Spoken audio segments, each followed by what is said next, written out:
How to change your update settings in GrabCAD Print. We are constantly improving our GrabCAD Print software to support the amazing capabilities of our Stratasys 3D printers.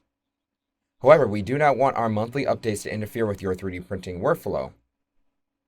In this tutorial, you will learn how to change the update settings in GrabCAD Print so you can update to the latest version of GrabCAD Print at your convenience. First, navigate to File in the top menu. Select Preferences at the bottom and select Updates. By default, GrabCAD Print will automatically update when you start the program, but if you would like to manually update so you can control when the updates take place, simply uncheck the box and click Save. Once you've changed your update schedule to manual, it's important to know how to check for updates so you don't miss the latest features and improved workflow. Navigate to Help in the top menu, select Check for Updates.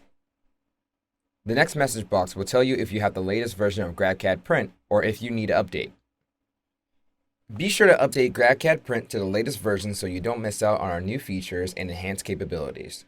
And if you're interested in trying the latest features in GrabCAD Print before they are released in the general public, please sign up to the Request Beta Access at info.grabcad.com/beta. You can also test the latest version of GrabCAD Print in your environment as part of the Early Visibility program.